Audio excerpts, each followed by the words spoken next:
हो के मायूस ना यूँ शाम की तरह ढलते रहिए। जिंदगी एक भोर है, सूरज की तरह निकलते रहिए। ठहरोगे एक पाँव पर तो थक जाओगे, ठहरोगे एक पाँव पर तो थक जाओगे। धीरे धीरे ही सही मगर अपने राह पर चलते रहिए। हेलो दोस्तों, नमस्कार। लर्न विद D2 चैनल में आपका स्वागत है। हमने सिंधु घाटी की सभ्यता पढ़ा रहे थे। उससे पहले नव पाषाण काल, पाषाण काल, पूरा पाषाण काल, ये सब पूरा हम बता चुके थे। और सिंधु घाटी की सभ्यता आद्य ऐतिहासिक काल में आए थे। आद्य ऐतिहासिक काल में सिंधु घाटी की सभ्यता के बारे में डिस्कस किए। सिंधु घाटी की सभ्यता कहाँ पर कब पाई गई, कब पाई गई, ये सब सारा डिस्कस हमने कर लिए। इसका चौधी के बारे में हम डिस्कस कर लिए। इसे शहरी सभ्यता क्यों कहते हैं, इसके बारे में भी डिस्कस कर लिए। हड़प्पा की खुदाई कर लिए, मोहनजोदड़ो की खुदाई कर लिए। इसे हड़प्पा सभ्यता क्यों कहते हैं, ये सारे बातों का डिस्कस हमने इससे प्रीवियस वीडियो में कर चुके थे। आज हम 350 शहर सिंधु घाटी की सभ्यता में जो थी, उसमें कुछ कुछ मुख्य शहरें जो थी, जो कि हमने हड़प्पा, मोहनजोदड़ो और चंद्रहुदड़ो की खुदाई कर चुके थे। लेकिन आज के वीडियो में हम आप लोगों को जो मुख्य मुख्य शहरें आगे का है उसके बारे में हम बताएंगे। तो दोस्तों वीडियो पर बने रहिए। देखिए, प्रमुख शहर सिंधु घाटी की सभ्यता। सबसे पहला तीसरा नंबर के बाद चंद्रहुदड़ो के बाद हम चौथा शहर रोपर, जो मुख्य शहर थी, रोपर के बारे में डिस्कस करते हैं। रोपर की खुदाई 1953 ईस्वी में हुई थी। और रोपर कहाँ पर है, तो रोपर पंजाब के सतलज नदी के किनारे है। पंजाब के सतलज नदी के किनारे रोपर एक शहर है। यह 1953 ईस्वी में इसकी खुदाई किसने की थी, यज्ञदत्त शर्मा ने की थी। इसकी खुदाई यज्ञदत्त शर्मा ने की थी। रोपर 1953 में सतलज नदी के किनारे पंजाब में है। इसकी खुदाई 1953 ईस्वी में यज्ञदत्त शर्मा ने की थी। जब रोपर की, यहाँ पर इसके बाद आप लोग लिखिएगा नोट करके, जब रोपर की खुदाई किया जा रहा था तो यहाँ पर मानव के साथ साथ उसके पालतू जानवर का शव एक साथ देखा गया था। जब उसकी खुदाई कर रहे थे तो मानव, हम मान लीजिए पालतू जानवर किसी को पाले, तो वो पालतू जानवर और मानव दोनों का शव ऐसा देखा गया कि एक ही जगह दोनों का शव है। हालांकि ऐसा ही सर नव पाषाण काल में जम्मू कश्मीर के बुर्ज होम में भी देखा गया था। जो हमें रोपर एक शहर है जहाँ पर कि सिंधु घाटी की सभ्यता में कि मानव के साथ साथ उसके पालतू जानवर का भी शव देखा गया था। लेकिन हमारा रोपर उसके बाद जम्मू कश्मीर के बुर्ज होम में भी नव पाषाण काल में जब वहाँ पर बुर्ज होम की खुदाई हो रही थी, वहाँ पर भी ऐसा ही बात देखा गया था कि मानव के साथ साथ उसके पालतू जानवर का भी शव एक साथ है। तो रोपर में जो मुख्य बातें थी, जो एग्जाम में पूछा जाता है, बस उसी में हम डिस्कस करेंगे। उसके बाद हमारा आता है बनवाली। बनवाली की खुदाई 1974 ईस्वी में हुई थी। और बनवाली कहाँ पर है, तो बनवाली हरियाणा के रंगोई नदी के तट पर है। बनवाली कहाँ पर है, हरियाणा की रंगोई नदी के तट पर है। इसकी खुदाई रविंद्र सिंह बिष्ट ने की थी। रविंद्र सिंह बिष्ट ने इसकी खुदाई की थी। जब इसकी खुदाई कर रहे थे तो यहाँ पर देखा गया था कि यहाँ की सड़कें टेढ़ी मेढ़ी थी और जल निकासी का कोई भी साधन नहीं था।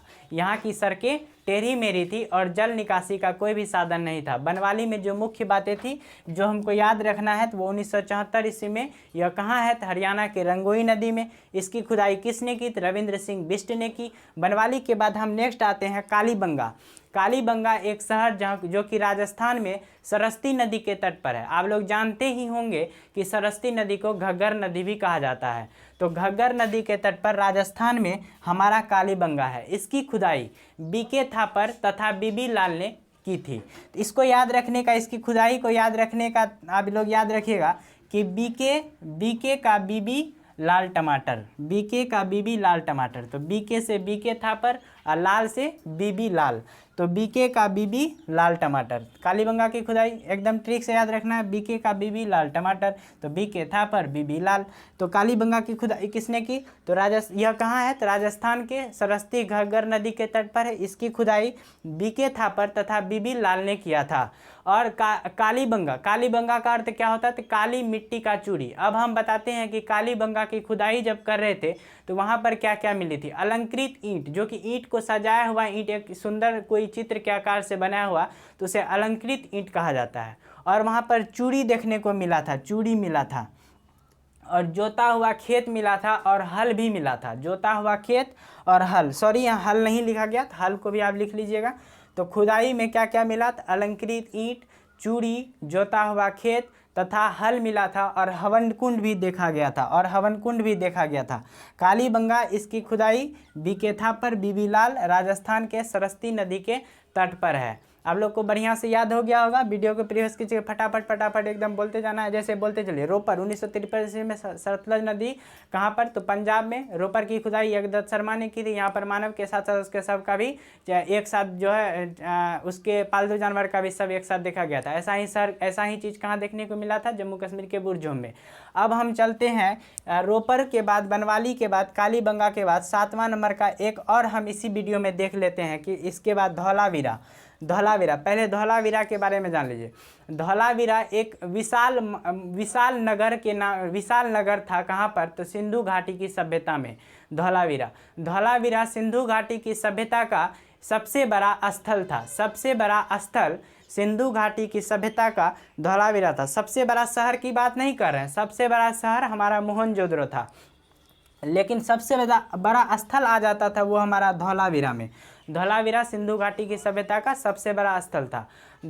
उसके बाद धौलावीरा की खुदाई 1967 ईस्वी में की थी जगतपति जोशी ने। धौलावीरा की खुदाई 1967 ईस्वी में की थी जगतपति जोशी ने, लेकिन 1990 ईस्वी में इसका उत्खनित मतलब कि विस्तृत उत्खनन किया था, मतलब पूरे तरह से विस्तृत किया था इसको किसने, रविंद्र सिंह बिष्ट ने। 1967 ईस्वी में किसने, जगतपति जोशी ने। धौलावीरा के बारे में बता देते हैं, चलिए। तोहर मुस्की कायर बा, दिल हमरो घायल बा, चलेलू रहिया में जब झनकत पायल बा। तोहर मुस्की कायल बा, दिल हमरो घायल बा, चलेलू रहिया में जब झनकत पायल बा। अब हम लोग जानते हैं धौलावीरा के बारे में। धौलावीरा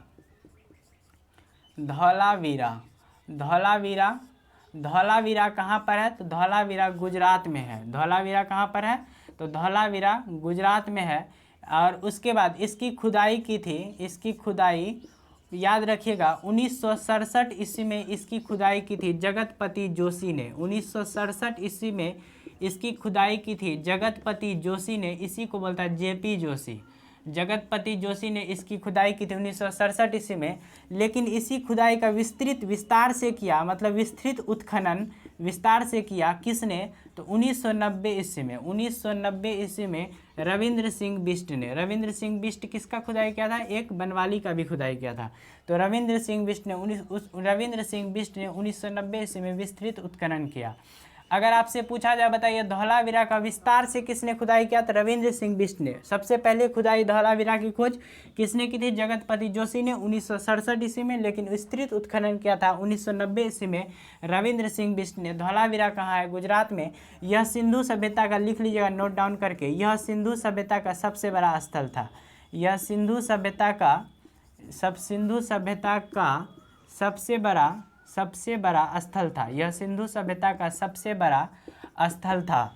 उसके बाद आप इसमें आप ये भी जान लीजिए, यह सिंधु सभ्यता का सबसे बड़ा स्थल था और एक विशाल महानगर था। यह एक विशाल महानगर था।